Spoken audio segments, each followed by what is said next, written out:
Ready? 1, 2, 3. We want to welcome everybody to Mom and Dad Test, where our favorite two people are mom and dad. And, you know, one of our unfavorite subjects, but we have to talk about it because, unfortunately, it affects a lot of people. A senseless act of violence. A Georgia man shoots neighbor through closed doors after she asked him to turn down the music. A Georgia man has been charged after being accused of shooting his neighbor who asked him to lower his music. Alejandro Morales, 51, was charged with reckless conduct connected to the incident at Lawrenceville, Georgia apartment complex on Sunday, was reported. Basically, in essence, she went over there to ask him to turn down the music, and he shot through the door. The music was shot, and he shot through the door, and unfortunately shot the lady. She survived, but a portion of her colon has been removed, and as well as she has injuries because she was shot in the abdomen. The neighbor alleged that the husband had a gun with him when the couple approached the door. However, Eric said that's not true. He retrieved his weapon after the shooting occurred. So, you know, that's, you know, what are your thoughts on this? This is just crazy. My thoughts are too many people have guns. Too many people have guns. I don't know if England is still doing this where only the policemen carry guns. I don't know. And maybe, you know, we really as a nation should look into it as to who should carry and who should not carry. Great point. I mean, what are your points? What's your thought, Mom? I'm trying to figure out why this country feels like they have the right to do anything that they feel like they want to do. Carry a gun. They have freedom of speech, which is fine, but I believe that they should be careful about what their freedom of speech, what they say. And it's just so much people wanting to have their own way of getting around the law, the way I see it. And I believe that the guns should be allowed. If you want to carry a gun, I believe that we should have an army for those who want to carry guns and put them there. Well, I mean, you know, the thing about it is that, you know, we do have a Constitution amendment that says that they have the right to bear arms. Now, well, yes, they do. It's a, you know, that's always been embedded in this country, and that's one of the things that make this country great, because we do have rights. But the problem is when those rights are abused and used for the wrong thing, right? Because you do have a right to protect yourself, right? And we talk about this constantly, unfortunately. But you got people who are reckless in their responsibility, just like a car. You know, some people should not have a car.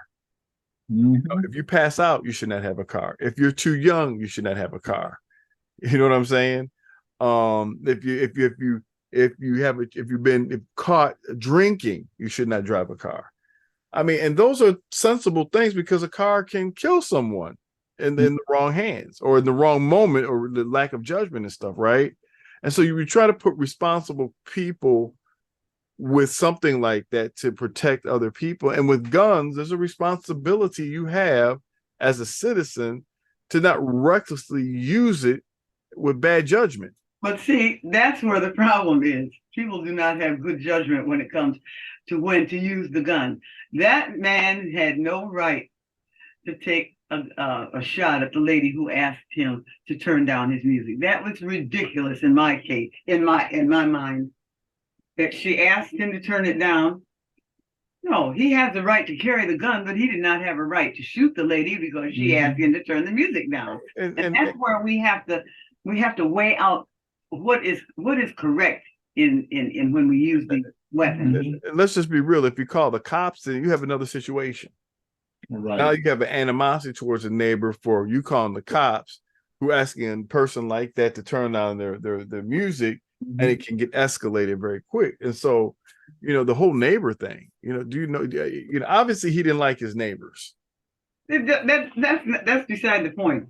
He should have been respectful and turn the music down. And that's my point. You know that you're playing your music way loud. You know someone's gonna probably knock on the door. You know, I mean, come on. be respectful of your neighbor. And I think that that's the problem we have. We don't respect Give respect. everybody else's space. We look at our own space and get stuff. Well, I like my music and that's it. I mean, there's moments I like to blast my music loud, but I blast it loud enough where my neighbors can't hear it. You can hear it, not Right. them. Right. And when I did have an apartment, I just try to be respectful. There's people who are trying to sleep, there's people who are doing stuff. And unfortunately, a lot of people they cross that line. They for whatever reason, whether the culprit or the victim. It's just sad. That's all I can say. It's sad when you get that kind of judgment. What are you gonna say, Dad? Well, a lot of people look at guns as an empowerment tool. Mm-hmm. I have a gun, I can control you. And really, there needs to be made some parameters. Everybody has the right to drive a car, but you cannot drink. If you're not supposed to. Well, you're not supposed to. You cannot drink. If you're caught drunk driving, you lose your license. If you can't read the chart, that's another parameter to driving. You have to see where you're going. If you get too many tickets, your license are taken away. Is that correct, Myrna? Yeah. Yeah. There has to be some parameters. Yeah, you have a right to carry a gun, but that needs to be stronger than it is now, because too many people that have problems are carrying weapons. Yeah. Oh, and great point. A lot of gang members carry guns, and that's dangerous too. So, a lot of them carry guns that are illegal, unfortunately, not registered. That's correct. And so that's another problem in itself. And then that's why you have what they call senseless acts of violence, because I feel threatened. And you see this Columbine. I want to make a statement because I'm frustrated. It's not a good excuse. What is a real threat? You're supposed to have gun safety. Yeah. And the new thing coming out of the guns that have no numbers on them. Now that's kind of silly too, because if a person commits a crime, they can't trace it back to you. Now those things like that, the guns that are automatic weapons that can fire 23 shots in 15 seconds, those are not guns that need to be in the hands of non-military or non-police persons. Yeah. Yeah, you can carry a gun, but have a one-shot Derringer. Yeah. Well, the other thing too. Why can't they have guns? Why can't they make guns that have bullets that will not shoot? Actually hurt. Well, this is the thing. Not them and slow them down. This is the thing. Let me just take Mr. Morales's situation. Okay, let's just say the husband was carrying a gun and the wife was with him. If that was true, which trust me, if you shot at his wife and he has a gun with him, you're gonna get shot back at.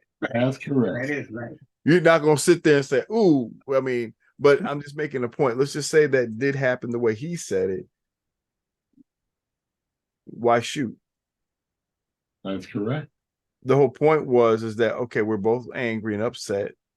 Hey, let's de-escalate it. If you feel threatened, call the cops. Right? The problem that you have is people trying to your door's already locked. Now, if he starts firing through the door and busting in your apartment, that's a little different situation. But someone knocking on your door, and this leads to another thing. Knocking on doors in this country now, with the climate that it is, has become so dangerous. Right. Because why she should have called the landlord. Yeah. Or call the police. Let the police handle it. So, and especially knocking on the wrong door, people will shoot you. There's been instances of that because folk are just terrified in their minds of what they want to think in their head. The reality is this. I get people knocking on my door all the time. Some people know, whatever the case may be. Hey, what are you here for? Okay. Oh, you're selling this? Okay. If I know you, if I don't. But I think not to keep this too long here. I'm just hurt that we got in a state in this country where the neighborly thing is not neighborly anymore. That's correct. It's more or less leave me alone, and nobody's helping. We don't have a community anymore. We don't have people caring about each other anymore. And to me, I think that's the most disturbing thing that we have now in this country. Mm-hmm. Everybody's scared of everybody or perceived scared. Right. Perfect love is not scared. So for Christians, if they call themselves Christians, you shouldn't be scared of anything, because God is love. You shouldn't have fear. We have fearful moments, but the ultimate thing is not to have fear to do that. What are your parting thoughts before we close out today, Mom and Dad? My thought is only use a weapon in self-defense. Mm-hmm. Because to me, that's the only safest way that that the law will look at the situation. Mm-hmm. Self-defense, I can see. But just because you don't like the way somebody asked you to turn your music down, or you don't like the way they look or the way they dress, that's unacceptable. Mm-hmm. Well, Dad, what you want to say? And my advice is count to 10. Just relax before you act. Think logically. Mm-hmm. At the end of the day, folks, you got to control your anger. The Bible says a man who controls anger is better than the mighty, than he who ruleth the city. And so today, folks, learn how to control your anger, learn how to control your fear. Really, if you're a believer, those should not really be in your life. And if they are, pray that God takes it out of your life so you can be a better person. Till next time, we will see you on Mom and Dad Talks, and hopefully you control some anger. Amen. That's right.